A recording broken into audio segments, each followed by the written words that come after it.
Hello everyone and welcome back to more StephenPlays Magic Duels. On the last episode, corruption.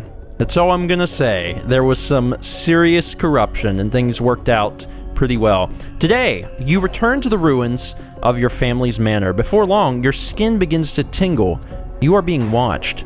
Dozens of eyes, raven eyes. In a flurry of black feathers, a flock of birds merges into the shape of the man who tricked you into cursing your own brother. So what is this all about? Something terrible, something sinister. And a man who can fly with ravens. It kind of looks like the ravens are like helping him fly, but also if he turned into ravens, and I guess they're not helping him fly, he's just a raven. Which makes the phrase Raven Man look a whole lot, like make a whole lot more sense. That's so Raven. Let's get started. Liliana versus the Raven Man. This is why we came back to Dominaria. It's our turn. Let's see what we got. So we got 2 swamps, Shambling Goblin, Shambling Ghoul, Gravedigger, Cruel Revival, and Rise from the Grave. Really wonderful, diverse hand. 2 creatures. And we play first. Yeah, I'll definitely keep. Start with our Shambling Goblin. He goes in. Go to the attack step, skipping it. I'm summoning sick. This isn't red. We don't have haste. Move on to our opponent's turn. Oh, you have a holographic Drowned Catacombs. That's sweet. Drowned Catacombs can provide both island and swamp mana. Okay. That means also that he's playing both blue and black, so it's going to be fun. He's got all of the necromantic powers of black, but also the intelligence and mind control of blue. So we got our Butcher Ghoul, we got a Shambling Ghoul. Probably our best bet, while he doesn't have a guy out that we need to block, is to get the Shambling Ghoul in, so I say we go that route. Seems like a good move to me. Go ahead and attack, and while we can, swing for 1. No reason to hold back here. No blocks, 1 damage, 19. Go to our end step, let's see what this guy has up his sleeves. Plays an island. What do you got here? A Mind Shrieker, which is a 1/1 spirit bird who can fly. You can also pay 2, and target player puts the top card of his or her library into his or her graveyard. Mind Shrieker gets +X until end of turn, where X is that card's converted mana cost. Can you guys see how quickly a problem this can become? This is a big problem for me. It can pay 2 and do God only knows how much damage. It's a flyer that's a 1/1, and you're like, yeah, it's a 1/1. And then suddenly it's like, oh, did I say I'm a 1/1? I'm a 5/5 or whatever. So yeah, it's pretty bad. We could get another Shambling Ghoul in. We could get a Butcher Ghoul in.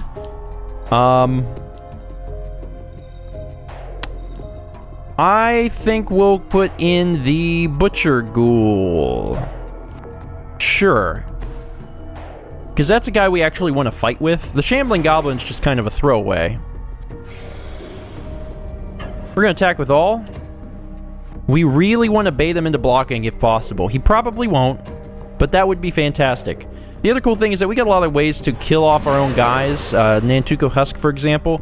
So, at earliest convenience, we will probably want to sack that goblin to kill off that Mind Shrieker, because that's going to be a problem real quick.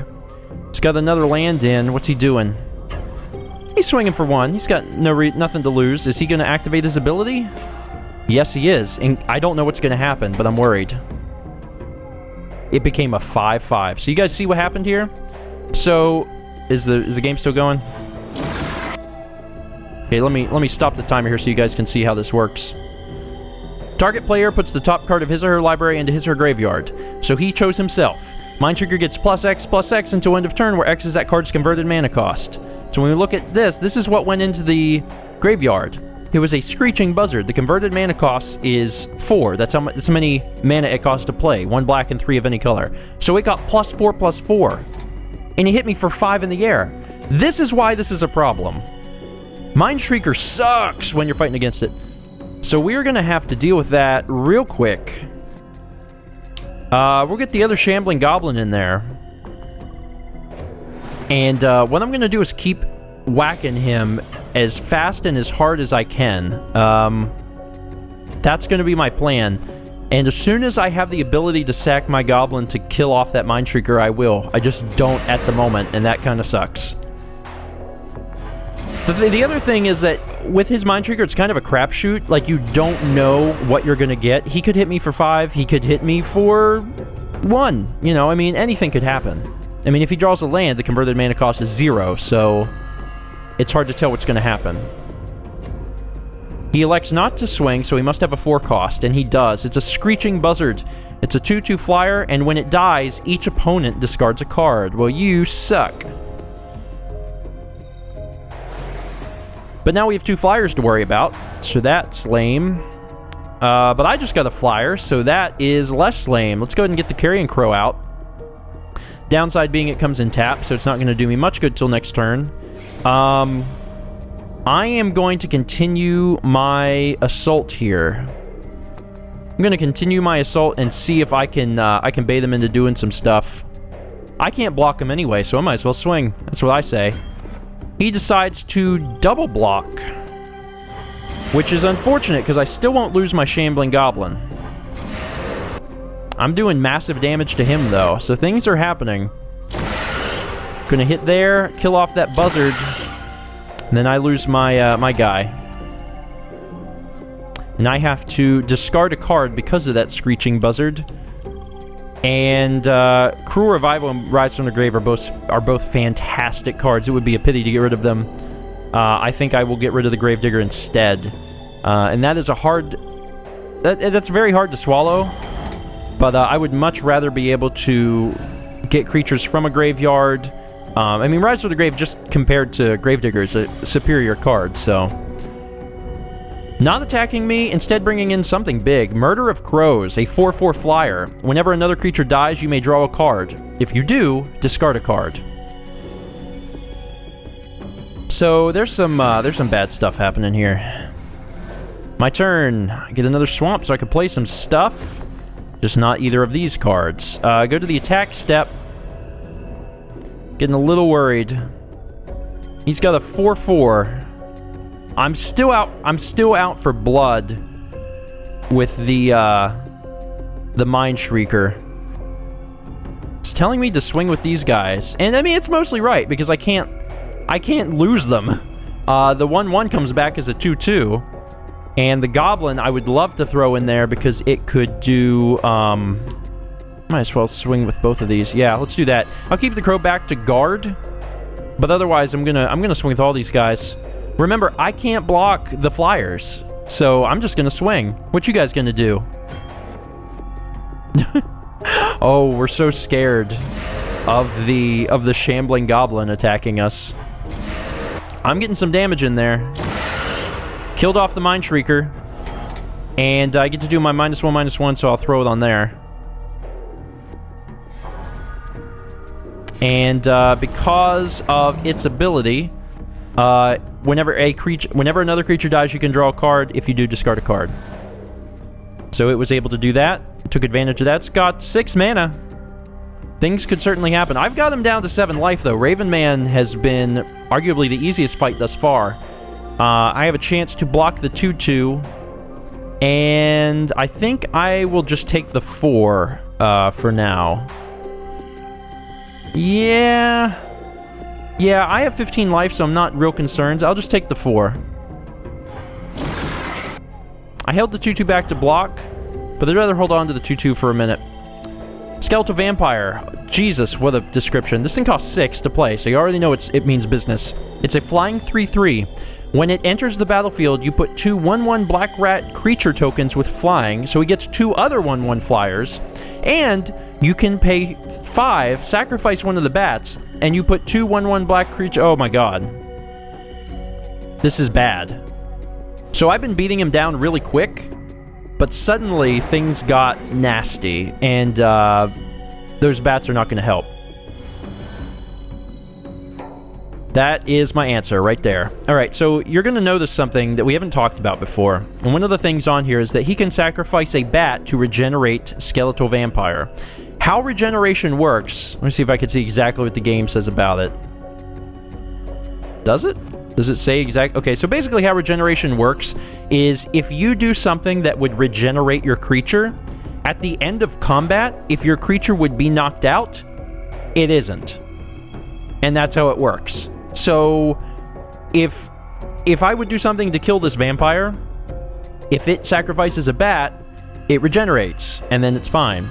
Now, the cool thing is that I could do this, because this says it can't be regenerated. So this actually gets past that. If I had the bone splinters, it could kill off a bat in response to me using bone splinters to it, and everything would be fine.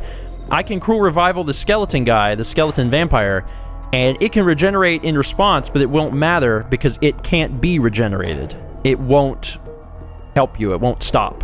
And I can also get a zombie back that way. So this seems like the definite thing to do. And it wants me to use it on the 4/4 flyer, and I'm like, what is wrong with you? Are you crazy? This thing can make bats every turn. Why would I do that? So we're going to kill off this guy, and we're going to get Gravedigger back. See, Gravedigger, you weren't gone for long, buddy. Okay, so that guy's gone.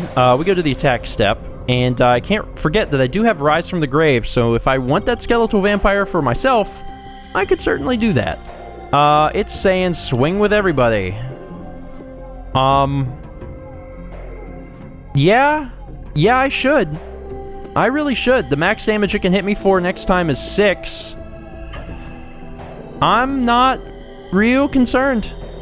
And I can always Rise from the Grave. It's vampire thingy, and then I'll have a flyer too. So, yeah, rotten hell, Raven Man. I'm coming at ya. See how you block. Okay, sure. So my crow does 2 damage, takes him down to 5. We're gonna trade. But I have Undying, so I'm coming back. So the Shambling Ghoul gives the only thing that makes sense, -1, -1. So there we go. Raven Man is making choices. Creature's died, so he gets to draw and discard cards as he wishes. And I get my guy back as a 2/2. So that did not work out so well for him. And he is not going to swing. He's a little worried now. Okay. This is a great card. This is one of Blue's best cards. Mind Control. You control enchanted creature. So he's going to take over something. I guess he wants my crow? Is that what he wants? Yeah, he wants my crow. So he is enchanting my crow. And my crow has Summoning Sickness. So he's got my crow, but he can't attack with it quite yet. Of course, I guess he used it at the end of his turn, so it doesn't matter much anyway. What do I want to do? He's got 2 flyers now, so I still gotta be concerned. Definitely still gotta be concerned, but things aren't that dire.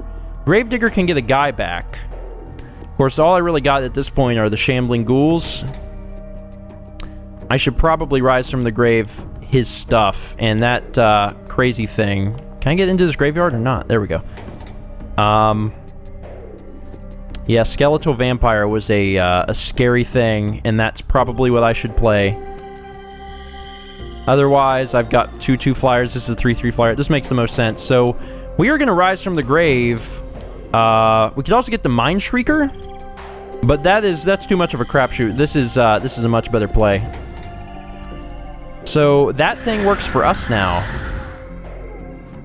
So, we got lots of fun stuff that we can play with now. And also his ability is, sacrifice a bat to regenerate, so if we need to, we can do that. And we can also pay 5 to sacrifice a bat to make more bats, so we can kind of do this infinitely, which is really, really nice. And we're gonna have to be careful. We're gonna have to play it safe. But here's the thing, he's not gonna attack us. He's scared to death, because he only has 5 life. I'm in a good position right now. I need to hold that position and make good decisions, but I think I should be fine. We go to the attack step. My guys are summoning sick besides my 2/2, so I'm going to skip my attack. Doesn't make sense to use it right now. Gravedigger can get even more guys back next time if I need him. So we'll go to his turn and see what he chooses to do. He's got a lot of land available to him. What are you going to do? Okay, you got plenty of things. Unsummon. Crap. You guys see this? Simple instant that costs 1. Return target creature to its owner's hand. And you guys are probably saying, is he going to do this thing? And is that the way it works? The answer is yes. The Skeletal Vampire was originally owned by Raven Man. So it's gone. I don't have it. I have the other guys, the 1/1s, but that was a dirty trick. That was a really, really dirty trick. Man, that really sucks. What do I do? I guess I could... Shoot. This really took a turn quick. This really took a turn quick. Do I want to at least chump block the 4/4? He's mind controlling my 2/2. I could double block the 2/2, but then I'm out of blockers for that also. I think I'll block here and take 2. That's really unfortunate. I thought I was clever, and to be fair, I was clever. But then bad things happen to good people, and now I'm kind of screwed. Because he's playing black or blue, he's got that manipulation, you know? He can do things. So he unsummoned it back to his stupid hand. Now he's playing it again, and I don't really know what to do. I'm at a loss. He's going to bring out even more guys now. So the board changed drastically. Corrupt was probably the best thing that I could have drawn right there, because that just won me the game. I was wondering, I was sitting here, I was like, how on earth am I ever going to get myself out of this situation? And I drew Corrupt, which will just do 6 damage straight to his life total. Because look what happened. But that just goes to show you the intricacies of Magic. I was like, boom, I killed off your dude, now he's mine. And he was like, boom, I paid 1 mana, I unsummoned him back to my hand, now I play him and I get all this crap back. And I thought it was done. I was like, man, I don't know how I'm going to do this. I'm going to have to get back into my graveyard. And instead, Corrupt. Corrupt him for 6. Top deck of the century right there. I don't know if I could have survived otherwise. He had too many creatures appear too quickly. And I had more life, but I thought I was actually screwed there. I thought I was completely screwed. And then, boom, right in the nick of time. Whew, that was very frightening. With your victory at hand, the Raven Man disappears just as he arrived in a flurry of birds. They scatter in every direction, and you unleash every last bit of dark magic against them. The Raven Man survives. You are spent, and the power you wield begins to take a toll. We're learning so much about our powers. Anyway, that is going to be it for today. Thank you guys so much for watching. Next episode, the thrilling conclusion to Liliana Vess's story arc. What is the crazy guy with the horns coming out of his neck? I don't know, and I could scroll over, but then you'd be able to read the thing, and I don't want you to know, because I don't want to know either. Let's meet back next time for more Stephen Plays Magic Duels.